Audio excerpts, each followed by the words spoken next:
Plesali su tijekom jučerašnjeg dana u sportskoj dvorani u Graberiju i veliki i mali.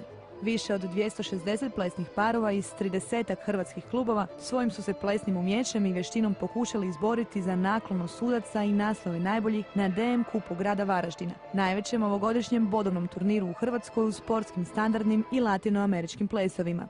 Parovi su to prepoznali, bilježimo vrlo velik odaziv parova, jedan od većih hrvatskih turnira, hrvatskih rating turnira ove sezone. A jednako tako i sponzori su prepoznali i uključili su se u organizaciju natjecanja. Uz male bubnjare, čast otvaranja natjecanja bečkim valcerom pripala je najmlađem plesnom paru plesnog studija Takt, Martinu i Lani. A organizatori turnira, plesni studio Takt i Hrvatski športski plesni savez ponovno su dokazali kako sportski ples s razlogom nosi naziv najljepšeg dvoranskog sporta na svijetu.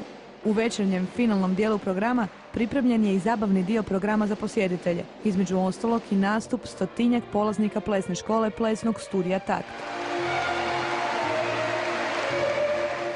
Evo, uistinu prekrasno je bilo gledati mlade plesače plesnog studija Takt na plesnom podiju. Predstavili su se sa bečkim valcerom i ča-ča-ča, dva plesa koja oni vole i koje smo na neki način odabrali da budu posebni za ovaj DM klub grada Varaždina. Dvorana u Graberiju bila je ispunjena do posljednjeg mjesta, čime je varaždinska publika još jednom pokazala interes za sportski ples. A najbolji su im se hrvatski plesni parovi odužili vrhunskom plesnom izvedbom u standardnim i latinoameričkim plesovima. Nimalo lak posao nisu imali ni suci, među kojima smo zatekli i poznata lica. Ja sam jako sretan kad vidim dvorana pun ljudi, onda to me kaže da ples ide naprijed u Hrvatskoj i da je više i više popularnije. Pa mislim da od kad je bilo Ples sa zvijezdama na televiziju, definitivno svi škole u Hrvatskoj su profitirali na polaznike i tako dalje, tako da jako me veseli što ples konačno je zaslužila svoje mjesto. Ples je umjetnost, ali i način života. Savršen spoj tijela, duše i pameti, ističe Nikolas, ne štedeći riječi pohvale za organizatore. Jako lijepo. Moram zahvaliti organizator, plesni studio Takt. Zaista je jako lijepo. Ima prekrasne svjetlo, ima, vidim, trofej i medalje za najbolje plesači. Suci su tu, publika je tu, mislim da ima svega što treba da večeras bude sjajno. Kakvi su Varaždinci plesači? Jeste uspjeli vidjeti naše Varaždince kako plešu? Pa dolazim tu upravo u plesni klub Takt raditi neki jedan put mjesečno i vidim napredak i to me jako veseli. Da.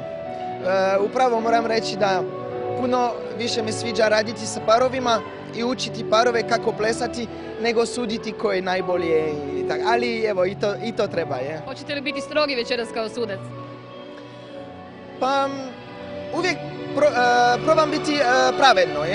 Onda sudim što vidim i evo vidjet ćemo kako će ispasti. Odlukom sudaca ovogodišnji pobjednici u disciplini standardnih bili su najbolji i u disciplini latinoameričkih plesova. Tako su ove godine titulu najboljih i dvostrukih pobjednika na DM kupu grada Varaždina u kategoriji mladeži ponijeli Ivica Horvat i Maja Hojić, članovi plesnog studija Takt iz Varaždina.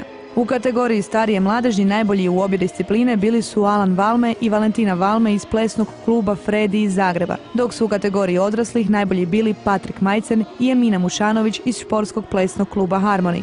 I za kraj dobra vijest. Gradonačelnik Čehok prilikom otvorenja natjecanja obećao je novi susret iduće godine u novoj sportskoj dvorani, većoj i klimatiziranoj.